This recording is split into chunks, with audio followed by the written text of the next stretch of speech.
Bienvenue à tous pour ce second webinar et le premier étant un test, donc le premier qui lance la série de webinaires qu'on va faire donc tous les mois sur la littératie numérique et l'animation autour du numérique.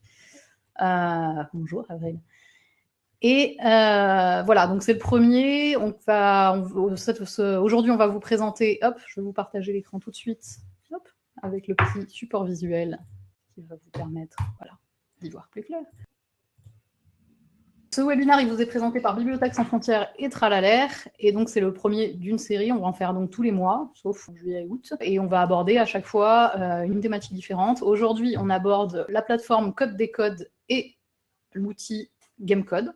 Donc Tralalaire, c'est quoi? C'est donc un créateur de contenu numérique éducatif, donc qui crée des petits dessins animés, des petits jeux, des applications, etc. Des solutions éducatives et interactives. Et Bibliothèques sans frontières, c'est une ONG qui a à cœur d'intervenir auprès des populations les plus vulnérables pour leur apporter de quoi accéder à l'information. Voilà, et donc c'est dans cet objectif qu'est né en 2014 les Voyageurs du Code, donc, dont nous faisons partie, et qui voudraient contribuer au défi de l'alphabétisation numérique. Donc pour en savoir un peu plus, je vous invite à aller regarder les sites internet de Tralalaire et de Voyageurs du Code. Et je vous propose de commencer par vous présenter la plateforme Code Décode. Donc la plateforme Code Décode, c'est quoi? C'est une plateforme qui est développée par Toxicode et Tralalaire, et dont les contenus sont co-créés par Bibliothèques sans frontières. Donc hop, je vais vous présenter un peu à quoi elle ressemble via l'interface. Donc là, c'est une V1, on va sur une V2 d'ici quelques temps. Donc voilà, sur cette plateforme, vous trouvez différentes choses, différentes ressources que je vais vous présenter un peu plus en détail. Ici, donc sur cette plateforme codedécode.net, vous allez pouvoir trouver des ressources, des outils et des parcours clés en main pour les animateurs. Donc, quel type de ressources? Donc, des documents clés en main en modèle PDF, ou, etc., sur des déroulés, ou des petits jeux, par exemple, des ateliers déconnectés. Des pastilles, donc ça va être par exemple des pastilles, des vidéos Code et moi, pour ceux qui ne connaissent pas. Donc, ça va être des pastilles qui sont liées aux outils et qui vont permettre d'approfondir un peu un sujet ou de s'informer sur différents aspects du numérique. Et des vidéos, donc il y aura notamment le Vince et Lou, qui sont des petits dessins animés autour de la littératie numérique et qui apprennent des petits points type de droit à l'image ou qu'est-ce qui se passe quand je poste une vidéo sur Facebook, etc.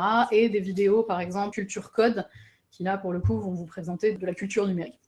Voilà.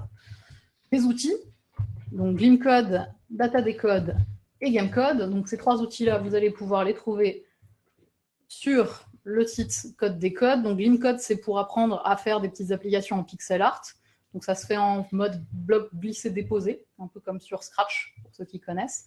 GameCode, ça va nous permettre, c'est celui qu'on va détailler un peu aujourd'hui, ça va nous permettre de créer des petits jeux de plateforme en JavaScript francisé.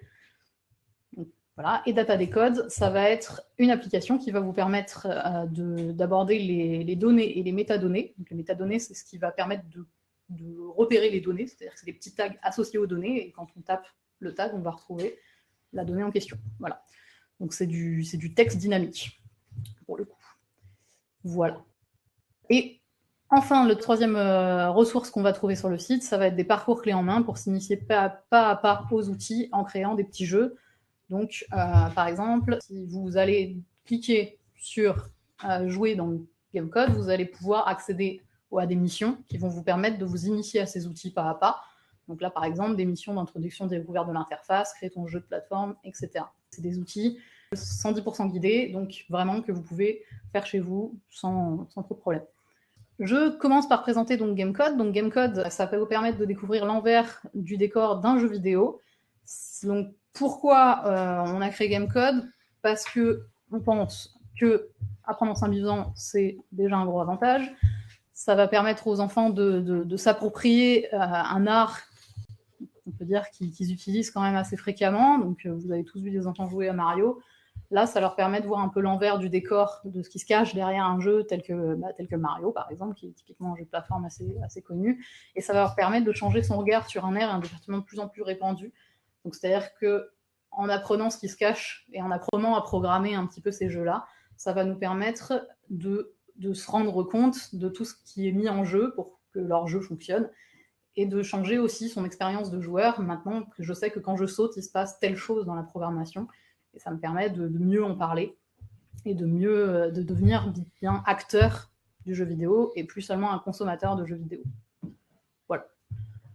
Donc ça se fait en JavaScript francisé. C'est un langage qui est orienté objet, c'est-à-dire qu'il va permettre d'animer, de créer de l'animation. Par exemple, il est très utilisé dans les pages web. Enfin, pour créer ma page web, je vais utiliser du HTML. Pour animer, par exemple, si je veux que le titre de ma page fasse des petites vagues, etc., je vais utiliser du JavaScript.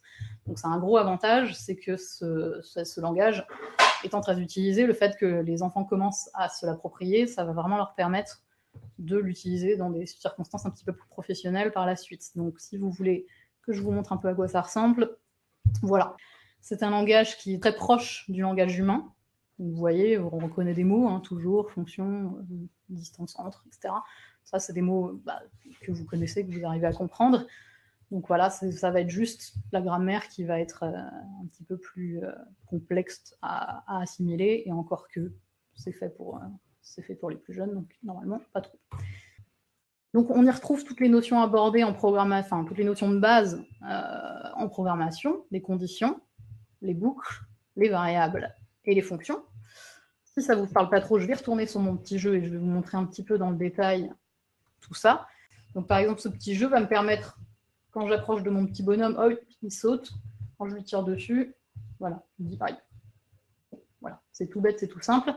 Et pour coder ça, j'ai utilisé toutes les notions de programmation existantes dans n'importe quel langage de programmation, à savoir, par exemple, ici, vous avez une boucle. Donc, mon personnage, il va toujours faire les choses suivantes. Une variable pour récupérer la distance entre mon joueur et mon personnage. Donc, voilà, ça va permettre de stocker la valeur de ma variable. Et une condition pour utiliser cette variable. Si ma distance est inférieure à 1, mon personnage va sauter. Voilà. Donc, j'ai fait une toute petite animation en réutilisant ces différentes notions-là qu'on retrouve dans n'importe quel langage de programmation et qui vont être très, très utiles par la suite. Voilà. Ah oui, la fonction, par exemple, ça va être ça. Quand mon personnage est touché, il va faire la fonction de dire aïe. C'est tout simplement une espèce de boîte dans laquelle je vais stocker plusieurs actions. Et donc, quand il va réagir à un stimuli, et une fois que ce stimuli-là, paf, j'aurai ma fonction qui va apparaître. Voilà. Donc, ces notions-là, c'est celles de base, et on en voit d'autres qui sont plus liées cette fois-ci à l'univers vidéoludique, à savoir le game design, le level design et le gameplay. Donc pas d'affolement, je vais les définir un petit peu. Le game design, c'est tout ce qui va être, par exemple, quand on définit les règles de son jeu et l'univers de son jeu, c'est tout ça, ça va être lié au game design. Le level design, ça va concerner un petit peu tout ce qui est progression de la difficulté, donc la manière dont je vais disposer les éléments dans mon jeu, la manière dont je vais mettre les trous, les obstacles, les différents malus, les différents bonus. Et le gameplay, ça va être lié intimement à ces deux notions-là, et ça va être aussi lié un petit peu à la programmation. C'est vraiment tout ce qui est expérience du joueur. Si je programme un jeu d'une certaine manière, mon expérience n'est pas la même que si je l'avais programmé d'une manière complètement différente. Voilà. On a une question oui. d'Avril qui nous demande si Code Décode est accessible librement et gratuitement. Alors, oui, c'est une très bonne question. Alors, Code Décode, vous pouvez y accéder pour l'instant en vous inscrivant gratuitement, effectivement. Glimcode, par exemple, va vous demander un code parce qu'il est en phase bêta pour l'instant, mais pour l'instant, oui, tout est gratuit et libre d'accès. Ça demande juste à s'inscrire sur le site. Voilà. Je vous propose un petit peu d'imaginer une mise en place de Gamecode, histoire de bien visualiser en fait cet outil-là et ces notions qu'ils abordent. Donc, je vous propose une initiation en 3 temps, enfin une mise en place en 3 temps. Dans un premier temps, donc une initiation avec la présentation de l'outil à vos participants, et ensuite un parcours d'initiation, sachant que vous avez donc déjà les outils qui sont déjà accompagnés d'un parcours, et ils seront aussi accompagnés de parcours dans la V2, on en reparlera un petit peu plus tard, qui sont déjà accompagnés de parcours, mais que vous pouvez créer vos propres parcours d'initiation, où vous ferez l'introduction à l'outil, où vous leur donnerez les compétences dont ils auront besoin pour créer le jeu que vous avez imaginé tous ensemble. Donc c'est tout à fait ouvert, la communauté peut partager ses parcours et ses idées. Alors, je t'interromps, on a une question de Stéphanie qui nous demande si les notions principales, donc tout ce qui est boucle, fonction, etc., Est-ce qu'elles sont présentées dans le game code? Et est-ce que des bases sont nécessaires pour l'utiliser? Et surtout, à partir de quel âge aussi on peut l'utiliser? Alors, à partir du moment où les enfants savent lire, je pense qu'on peut utiliser Gamecode. Moi, je l'ai utilisé avec des enfants de 7-8 ans et ils se sont bien appropriés l'outil, donc il n'y a pas eu de souci. Après, ces notions de base, elles vous sont amenées de manière assez progressive dans les parcours qui sont liés à Gamecode. Par exemple, là, j'ai 4 missions. Et au cours de ces 4 missions, vous allez voir les notions petit à petit.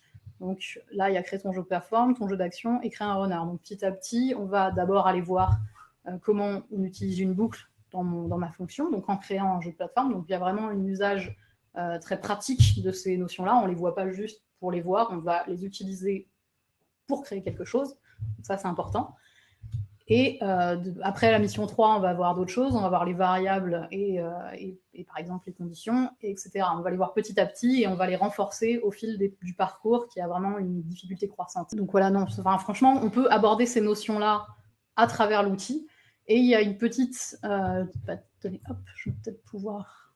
Voilà, il y a un petit lexique qui accompagne Gamecode. Alors là, je suis dans la phase création, donc il est peut-être un peu plus... touffu, parce que ça recoupe toutes les notions qui sont accessibles via le JavaScript. Mais si je suis dans ma partie mission, donc attendez, je vais vous montrer, hop, j'ai à chaque parcours clé en main, je suis accompagné d'un petit lexique, donc qui est assez complet, et d'une aide. Donc là, en l'occurrence, c'est tout simple parce que ça représente... ça présente l'interface, donc du coup là il n'y a pas besoin d'aide, mais si jamais j'arrive sur la partie variable, il va m'expliquer ce que c'est qu'une variable dans l'aide en me disant, bah voilà, une variable c'est un espace de stockage, une variable on l'écrit comme ça en JavaScript et ça sert à compter les vis, etc. Donc oui, c'est assez clé en main, c'est vraiment pensé de manière à vous accompagner et à vous donner les notions nécessaires pour apprendre le JavaScript petit à petit et pas trop avoir de difficultés à créer votre jeu. Et juste avant de reprendre, on a Bernard du coup qui nous demande si l'on voit d'autres documents, si on est animateur par rapport aux enfants. Il y a des documents qui sont accessibles aux animateurs sur le site et qui vont effectivement vous accompagner dans l'animation et dans l'explication des différentes notions. Si ce n'était pas ça votre question, Bernard, n'hésitez pas, à la préciser dans la zone de questions. Voilà. On continue. Donc on peut vraiment imaginer une mise en place dans un premier temps, donc la présentation de parcours d'initiation. Vous pouvez évidemment vous appuyer donc sur les outils à votre disposition, donc les parcours clés en main ainsi que tout ce qui va être ressources et documents pour les animateurs. Et ensuite passer à un deuxième temps de conception. Donc cette fois-ci, vous allez établir les règles, donc le game design, dont on parlait tout à l'heure. Voilà, on prend une feuille et on établit les règles. On dit, bah voilà, mon personnage, c'est un héros de la galaxie, il a tels ennemis, les ennemis, ils ont tel pouvoir. Les règles, c'est d'éviter un maximum d'ennemis, par exemple, ou d'éliminer un maximum d'ennemis. Ça permet vraiment de visualiser la programmation et de dire, ok, j'avais imaginé ça sur mon papier, c'est comme ça qu'on fait en programmation. Donc ça prend vite sens au fil de la réalisation. Donc dans un premier temps, on établit les règles et l'univers de son petit jeu. Là, on touche à des notions de game design, et dans un deuxième temps, on dessine son monde. Donc ça, c'est ce qui va toucher au level design, c'est-à-dire que là, vous pouvez vraiment vous amuser et créer des petits ateliers déconnectés, par exemple, avec des mini-briques en papier, où on va coller les briques petit à petit et faire un petit jeu de plateforme comme ça, en imaginant des trous de plus en plus larges, des ennemis de plus en plus hauts, ces choses-là. Et donc là, on va toucher vraiment à tout ce qui est notion de level design. Je vous invite à regarder l'activité déconnectée qui est disponible sur le site Voyageurs du Code, qui est la comparaison de jeux, ça s'appelle comme ça. Je vais vous la montrer vite fait. Voilà. Donc, qui se présente comme ça et qui va vous permettre d'aborder avec vos participants, là vous avez l'objectif et le déroulement, qui va vous permettre d'aborder avec vos participants ce qui constitue les règles d'un jeu et qui s'adapte vraiment à un atelier game code. Donc vraiment, n'hésitez pas à faire des liens, à faire des petits jeux comme ça autour du jeu vidéo. Ça leur permet aussi d'imaginer leur jeu et aussi de ne pas partir frustrés, parce que cette fiche-là a ce gros avantage d'aborder donc les règles d'un jeu, et qu'est-ce qui fait que ils partiront peut-être pas avec un GTA dès la première séance, parce que ça on On a souvent ce cas de figure-là où l'enfant, on lui présente « Ah ben, on va créer ton jeu vidéo » et souvent il arrive et il va s'imaginer qu'il va créer quelque chose d'absolument grandiose et effectivement ça l'est, mais à son niveau. C'est-à-dire que non, GTA, ça prend 5 ans, ça prend 1000 personnes. Donc du coup, il compare ce petit jeu-là, par exemple, à un Flappy Bird. Pour ceux qui ne connaissent pas, c'est un jeu avec un petit oiseau qui défile et qui doit éviter les obstacles, qui là, pour le coup, qui a pris beaucoup moins de temps et qui a pris qu'un seul développeur. Donc voilà. Ça permet, ce petit jeu-là, cette petite activité-là peut vraiment vous permettre de préparer un petit peu l'après et de préparer le rendu final. Les enfants vont pouvoir se poser des objectifs vraiment réalisables et pas des choses absolument faramineuses et sortir de là frustré. Donc c'est important aussi de poser ça. Donc voilà, ça ce serait pour un deuxième temps. Et enfin, un troisième temps de réalisation. Donc avec la réalisation du niveau, ils vont reprendre ce qu'ils ont créé sur papier et le réaliser sur leur ordinateur. Et un temps de programmation, où là, vraiment, ils vont reprendre tout ce qu'ils ont imaginé jusqu'alors et donc se projeter directement à la programmation. Les deux étapes qui ont servi avant, vont servir ici et vont permettre un gain de temps assez considérable. Donc là, on va toucher vraiment au gameplay, à l'expérience du joueur, parce que vous allez vite vous rendre compte qu'on a imaginé des règles, mais il y a 1001 façons de les programmer. Et c'est aussi ça qu'il faut expliquer à vos participants, de dire, bah voilà, là, tu vois, ton petit jeu de plateforme, tu l'as imaginé comme ça, tu peux le programmer comme ça, mais tu peux aussi le programmer d'une certaine autre façon. Il n'y a pas qu'une seule façon de faire, il n'y a pas qu'une seule bonne réponse, c'est ça qui est bien en programmation. Voilà. Et enfin, n'hésitez pas aussi à prévoir ce temps-là de partage de jeu. Donc, on peut tout à fait imaginer sur Gamecode une petite kermesse de rendu à la fin, puisqu'il y a une communauté sur laquelle on peut partager les jeux qu'on a créés. Voilà. On va vous laisser un peu la parole et on va pouvoir échanger un petit peu sur cet outil-là. En attendant, du coup, je vous remercie d'avoir suivi cette petite présentation qui est assez courte et donc n'hésitez pas à l'enrichir un peu. On vous invite évidemment à tester l'outil Gamecode et la plateforme, à nous faire un maximum de retours. Et je précise encore qu'il y a une V2 qui est à venir, elle va arriver dans les mois à venir. Je ne peux pas encore trop vous donner de date, mais elle va vous permettre, donc elle ne change pas beaucoup, elle change au niveau du design si, mais elle ne change pas, sinon les outils restent les mêmes. Elle va vous permettre notamment aussi, elle rajoute certaines fonctionnalités, notamment celle de pouvoir coder en bloc, glisser-déposer, comme sur Scratch.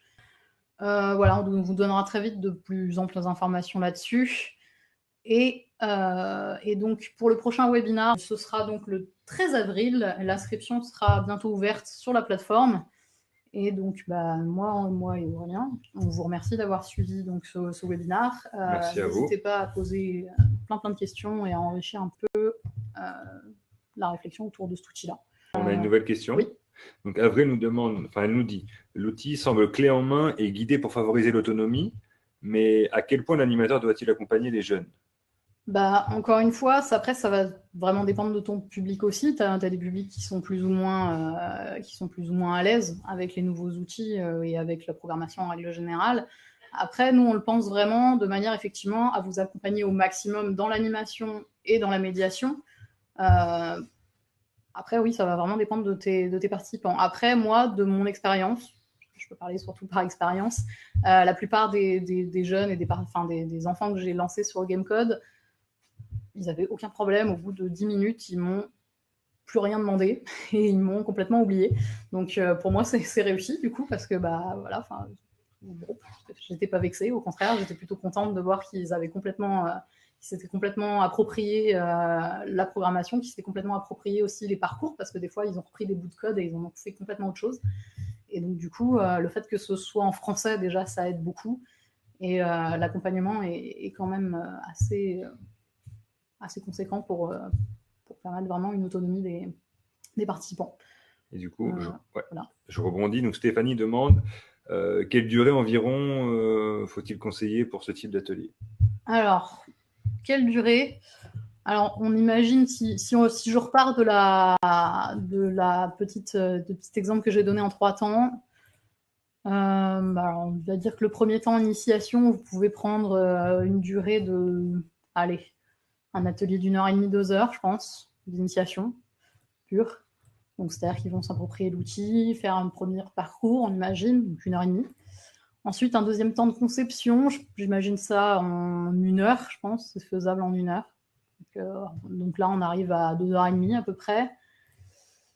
Et donc enfin, un troisième temps de réalisation, là ça va peut-être être un peu plus long, donc on va imaginer bien 2 heures, donc oui, en 5h30, 6 heures, si je calcule bien, donc voilà, ces temps-là, donc ça se fait sur plusieurs séances. Après, on peut tout à fait imaginer, là j'ai imaginé effectivement un atelier sur un temps long, on peut imaginer quelque chose de plus court, où vous leur faites faire un parcours, par exemple, vous repartez du parcours running qui existe sur le site, et vous leur demandez de... Hop, je suis était là. Et vous leur demandez de suivre ce parcours-là et de le customiser une fois qu'ils ont terminé, de rajouter leur personnage à eux, d'essayer d'imaginer d'autres types de choses. Donc là, vous pouvez vraiment imaginer un atelier d'1h30 facilement, 2 heures. Donc là, voilà, ça dépend de vous, le temps que vous avez à disposition et ce que vous pouvez vous permettre. Alors, on a Ludmilla qui nous demande si on peut avoir des exemples de jeux créés. Si on peut avoir des exemples de jeux créés, bien sûr, on peut avoir des exemples de jeux créés. Il y en a quand même 33. Oui, bon, bah alors je vais être narcissique et je vais vous montrer un des miens alors. Voilà. Parce que ça charge pas très vite. Alors du coup, hop. Donc voilà ma bibliothèque. Voilà. Donc vous voyez, donc vous avez toute une bibliothèque de création. Je vais vous montrer en avant-première le prochain parcours disponible sur le site, mais qu'une seule partie. Comme ça, au moins, je suis pas trop. Je spoil pas trop. Donc voilà, par exemple celui-ci. C'est bon, il est en off. Où là, en fait, le principe, c'est d'éviter une petite vachette. Donc là, je vous ai parlé de jeu de plateforme, mais ça permet aussi de réfléchir aussi à comment hacker le principe du jeu de plateforme. Donc là, j'ai créé un jeu d'arène où c'est une petite énigme où je dois tirer un certain nombre de fois sur mes ennemis pour pouvoir ouvrir la porte. J'ai une clé au début et je dois deviner le nombre de fois où je dois tirer sur les ennemis. Sinon, hop, je suis attrapé par la vache et elle me tue. Donc vous voyez après le programme, donc moi je l'ai. Alors ça, vous pouvez coder, ça c'est une bonne chose à faire parce que moi j'ai tendance à avoir des réflexes pour coder en anglais, parce que j'ai appris comme ça. Donc, vous pouvez coder en anglais, le moteur du jeu comprend l'anglais aussi, enfin le JavaScript en anglais. Donc ça c'est pas un problème si jamais vous mélangez de l'anglais et du français, il comprendra très bien. Donc voilà. Donc, hop, voilà. Et donc ça fonctionne avec le jeu data, donc je ne vais pas pouvoir vous montrer comment je gagne, parce que déjà, je ne vais pas vous spoiler complètement, et puis en plus, il me faut du coup le jeu data à côté de moi pour pouvoir avoir les indices et détruire les statues, enfin, les petits bonhommes que j'ai mis là qui sont fixes, pour éviter la vache et pouvoir sortir du jeu par ma porte. Donc voilà.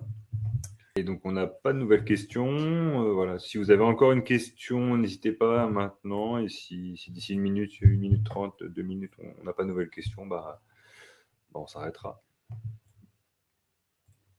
Sinon, que rajouter d'autre N'hésitez vraiment pas à tester le jeu, à nous faire des retours aussi sur ça. Je le redis, mais c'est important.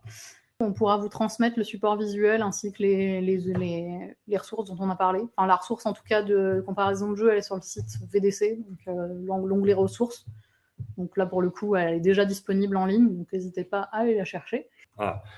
On a encore une question de Stéphanie qui nous demande sur quel support les jeux créés peuvent-ils être consultés ? PC, tablette, smartphone ? Alors, sur PC, sur PC, en tout cas, les jeux créés sont disponibles sur la plateforme Code des Codes. Donc là, il vous suffit, comme je l'ai fait tout à l'heure, de sauvegarder votre jeu et hop, de cliquer sur votre onglet pour pouvoir aller la chercher. Donc là, il y a la disquette de sauvegarde. PC pour tablette, c'est en train de se développer en parallèle à la V2. Donc, je ne peux pas trop vous en dire plus parce que là, pour le coup, c'est plus Trailer Toxicote qui s'occupe du développement. Mais en tout cas, ils sont en train de réfléchir à un support tablette et à permettre de pouvoir créer le jeu sur tablette. Donc, ça se développe. Voilà. Ok, on a une nouvelle question de Ludmilla qui nous demande si on peut faire plusieurs niveaux sur un seul jeu. Donc ça, c'est une question qu'on a eu beaucoup aussi. Alors, pour l'instant, non. Je dis pour l'instant, mais c'est une fonctionnalité qu'on a notée et pour l'instant, elle n'est pas en développement, donc voilà. Mais oui, effectivement, cette question, elle revient souvent et on l'a notée. Donc voilà. Mais après, vous pouvez tout à fait imaginer, par exemple, un atelier où chacun de vos participants ou chacun groupe de vos participants imagine un niveau du jeu et les partager sur la communauté de manière à faire une espèce de continuité. Ça, c'est possible, et sur la V2, ce sera possible, il me semble, de faire des jeux un peu en continu comme ça, de faire un petit parcours où vous créez vos jeux, et petit à petit, la difficulté sera croissante, et créer vraiment un jeu avec des niveaux. Voilà. Mais après, les coller tous ensemble, pour l'instant, c'est pas possible.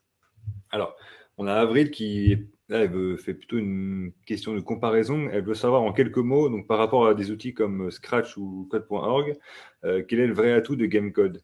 Est-ce que selon toi, des outils complémentaires est-ce que ce sont selon toi des outils complémentaires dans un atelier? Alors, Code Decode et Scratch, pour le coup, c'est du Java. Donc, c'est pas le même langage. Donc, on a ce gros avantage de Code Decode, c'est d'avoir du JavaScript francisé, qui plus est. Donc, ça permet vraiment aux plus jeunes de s'initier à ce langage qui est malgré tout très, très utilisé. Donc, ça, ouais, voilà, ce gros avantage-là. Après,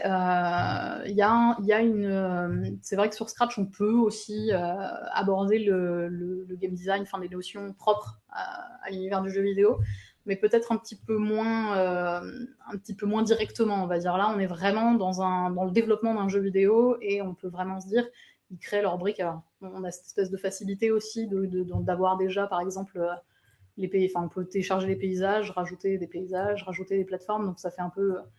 Donc il y a déjà des choses qui sont déjà incorporées dans l'application. C'est un peu le cas aussi de Scratch, mais on est plus sur de la création dans Scratch, on va dire. Enfin, sur de la création. Je veux dire, les choses sont moins évidentes, on va dire, dans Scratch. Et donc oui, le gros avantage, c'est effectivement ces notions-là de jeux vidéo qui plaisent énormément, et qui sont importantes, je pense, dans un média qui prend de plus en plus de place à l'heure actuelle. Je pense que c'est important aussi de s'initier un petit peu à celui-ci, et de savoir un petit peu comment il fonctionne. Et de JavaScript francisé, oui, qui malgré tout, c'est assez facile, je trouve, une fois qu'on s'est initié à ce JavaScript-là qui est en français, de passer au côté anglais. Parce que finalement, là, si je prends par exemple mes lignes ici, il suffit que je les traduise en anglais, et puis j'ai mon JavaScript en anglais, et tout va bien, et finalement la grammaire est exactement la même. Donc vraiment, voilà, c'est de se dire, ce langage-là, je vais le retrouver dans des pages web, je vais pouvoir dynamiser les pages web par exemple plus tard. Je vais peut-être plus créer de jeux vidéo, ou peut-être encore, qui sait, mais en tout cas je vais pouvoir dynamiser les pages web. Je sais comment fonctionne ce langage-là, qui est très présent dans le web. Donc voilà. Alors, on n'a pas de nouvelles questions.